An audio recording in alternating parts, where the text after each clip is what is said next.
안녕하십니까. 비익조 국어 강사 최동민입니다. 자, 이번 시간부터는 선생님이랑 아는 문장에 대해서 한번 배워보도록 할게요. 자, 우리 아는 문장은 어떤 문장의 하나의 종류였죠? 바로 겹문장의 종류였죠. 그러니까 겹문장이라고 하는 것은 주어 서술어 관계가 몇 번? 그렇죠. 2번 이상 나오는 것을 이야기한다 그랬습니다. 그럼 아는 문장은 어떻게 주어 서술어를 구성하는지 우리가 한번 보도록 할게요. 문장을. 자, 먼저 아는 문장의 개념부터 선생님이랑 같이 한번 보시면은 주어와 서술어의 관계가 2번 이상 이루어지며, 그렇죠. 성분절, 우리 절이라고 하는 게 뭐였었죠? 그렇죠. 하나의 어떤 이제 어구처럼 쓰여지는 것인데요. 그 어구 안에 주어 서술어 관계가 형성이 돼 있는 그러한 녀석을 우리는 절이라고 이야기를 했었어요. 우리 앞서 시간에도 배웠었죠. 자, 성분절을 가진 그러한 문장이다라고 보시면 될 것 같아요.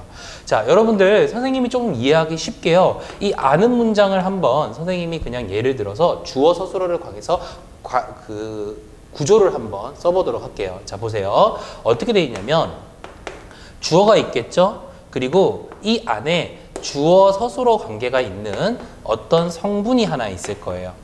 뭐 목적어의 역할을 할 수도 있고 부사어의 역할을 할 수도 있고 또는 뭐 주어의 역할을 할 수도 있고 뭐 등등등 그렇게 주어 서술어 관계가 있고 그 다음에 여기 있는 서술어의 관계 이렇게 마무리를 지어주는 거, 이런 것이 바로 문장 성분이다 라고 여러분들이 생각하시면 될 것 같은데요. 자, 기본적으로 얘네들을 전체를 우리는 아는 문장이라고 이야기를 한다면 그럼 과연 요 안에 있는 녀석을 우리는 뭐라고 부를 거냐라고 하는 거죠. 자, 아주 쉽습니다. 자, 아는 사람이 있으면 어떤 사람이 있죠? 맞아요. 안긴 사람이 있단 말이에요. 그래서 이 문장을 우리는 뭐라고 부른다? 바로 안긴 문장이라고 부른다라고 여러분들이 보시면 될 것 같아요. 그러면 안긴 문장은 뭐냐 그러면 아는 문장 속에 절의 형태로 포함되어 있는 그러한 문장을 이야기한다는 거죠. 아까 선생님이 간단한 구조로서 보여드렸죠. 자, 그 안에 있는 문장 성분의 역할을 해주는 것, 자, 그것을 뭐라고 한다? 그렇죠. 안긴 문장이라고 이야기를 한다는 겁니다. 자, 한번 볼까요? 자, 좀 더 구체적으로 보자면 아는 문장은 혼문장을 포함한 문장이고요. 안긴 문장은 다른 문장 속에, 그러니까 어떤 문장이겠죠? 옳지. 아는 문장 속에 들어가서, 자, 요게 선생님이 굉장히 중요한데요.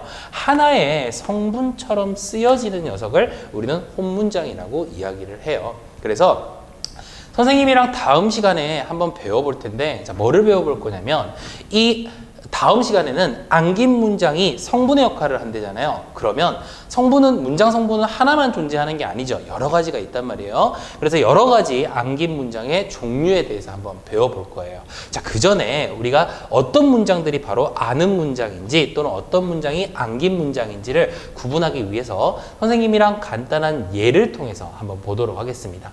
먼저 첫 번째 예문을 한번 볼까요? 자, 그는 아직도 우리가 돌아왔다는 걸 모르고 있어 라고 이야기를 합니다. 자, 일단 여러분들이랑 선생님이랑 같이 주어와 서술어를 한번 찾아봅시다. 어디 있죠? 옳지. 그는 이라고 하는 것이 주어가 되겠죠. 잘하셨어요. 자, 그 다음에 서술어는 어디 있습니까? 모르고 있어 라고 하는 것이 바로 서술어가 되겠죠. 자, 그런데 이와 같은 문장에서, 이 문장에서 주어 서술어의 관계가 있는 것이 하나밖에 없느냐? 그렇지는 않다는 겁니다. 자, 여기 보시면 아시겠지만 그는 아직도, 자, 이게 포인트죠. 자, 어떤 부분? 우리가 돌아왔다는 이라고 하는 것을 여러분들이 보시면 아실 수 있을 거예요. 자, 보시면 우리가 돌아왔다. 옳지. 이게 지금 무엇의 역할을 해주고 있는 거죠? 옳지. 서술어의 역할을 해주고 있고요. 그 다음에 우리가 라고 하는 말이 무슨 역할을 해주고 있죠? 옳지. 주어의 역할을 해주고 있어요. 돌아오긴 돌아왔는데 누가 돌아온 거? 우리가 돌아온 거니까. 이해가 되셨죠? 자, 그리고 이 그는 모르고 있어는 문장 전체 내에서 주어와 서술어의 역할을 해준다면은 우리가 돌아왔다 는이라고 하는 걸 붙여서 뒤에 있는 걸이라고 하는 무엇을, 여러분들 아시겠죠? 이거는 우리가 앞에서 배웠을 때 품사에서 배웠잖아요. 걸이라고 하는 말은 혼자 쓰일 수는 없지만, 얘 뒤에 조사가 결합할 수 있죠. 그리고 관용어를 꼭 필요로 하는 거니까 얘는 무슨 명사가 되겠어요? 옳지. 얘는 의존 명사가 된단 말이에요. 그러면 요 앞에 있는 문장 우리가 돌아왔다는 이라고 하는 말이 뒤에 있는 걸이라고 하는 의존명사를 뭐 해주고 있는 거죠? 수식해주고 있는 거죠. 그러면 이 문장 자체 있죠? 우리가 돌아왔다는 이라고 하는 요 문장 자체가 지금 무엇의 역할을 해주고 있는 거냐면 관형어의 역할을 해주고 있어요. 관형어의 역할을 해주고 있다 이거예요.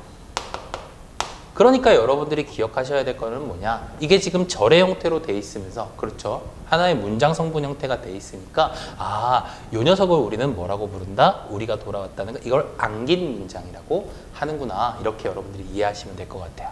어때요? 좀 이해가 되셨나요? 잘 안 되셨으면 우리가 한 개만 더 봅시다. 자, 여기 보세요. 그는 소리도 없이 다가왔다.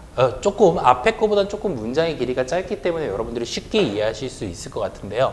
먼저 그는 이라고 하는 말은 바로 뭐가 된다? 옳지, 주어가 된다. 이렇게 우리가 볼 수 있어요. 자, 그 다음에 다가왔다 라고 하는 것이 뭐가 되는 거죠? 옳지, 서술어가 될 수 있다 라고 하는 겁니다.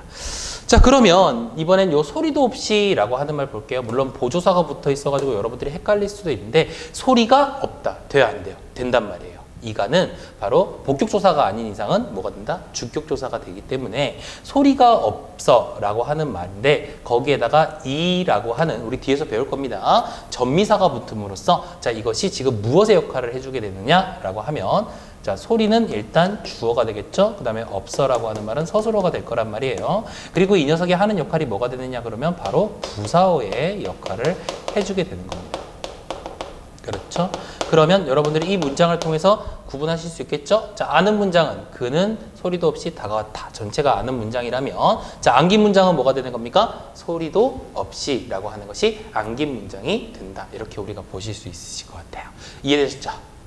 잘하셨어요. 한 개만 더 봅시다. 자, 지겹나요? 지겨워하면 안 돼요. 자, 봅시다.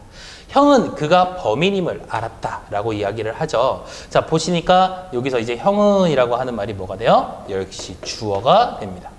그 다음에 알았다 라고 하는 게 뭐가 되죠? 서술어가 돼요. 이제는 선생님이 자세하게 설명하지 않아도 여러분들이 문장 내에서 주어 서술어를 찾을 수 있을 거라고 생각해요. 앞에서 두 번이나 했으니까 여러분들이 쉽게 찾지 않을까 싶은 생각이 드네요.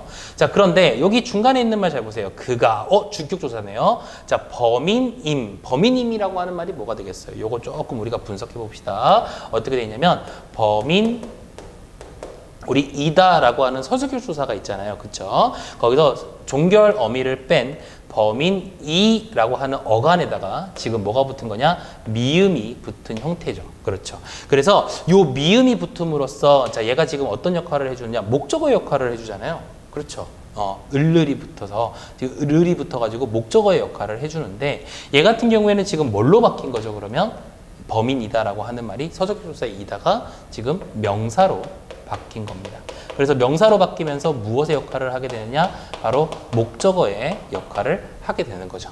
이해가 되셨습니까? 그래서 이 부분을 역시 우리는 뭐라고 이해할 수 있느냐? 바로 안긴 문장이다 라고 하는 것을 이해할 수 있다라고 하는 거죠. 자, 다시 안긴 문장은 이와 같이 우리가 돌아왔다 라고나 소리도 없이 그가 범인임을 이라고 하는 문장처럼요. 전체 문장 속에서 절의 형태, 그러니까 주어 서술어의 관계가 형성이 되면서 그 전체 문장에서 하나의 무엇으로 쓰여지는 것, 그렇죠. 문장 성분으로 쓰여지는 것을 이야기하는 겁니다. 이해하셨죠? 자, 선생님이랑 아는 문장과 안긴 문장 한번 구분을 해봤는데요. 여러분들이 아주 잘 이해를 하셨으라고 생각이 듭니다. 자, 다음 시간에는 아까도 잠깐 얘기했지만 우리 안긴 문장에는 그러면 어떤 성분을 함으로써 어떤 역할들을 많이 해주는지를 그 종류를 한번 배워볼 텐데요. 이걸 잘 알고 있으시면 여러분한테 아주 큰 도움이 될 거라고 선생님은 생각합니다. 자, 이해하셨으면 다음 강의로 한번 넘어가 보도록 할게요.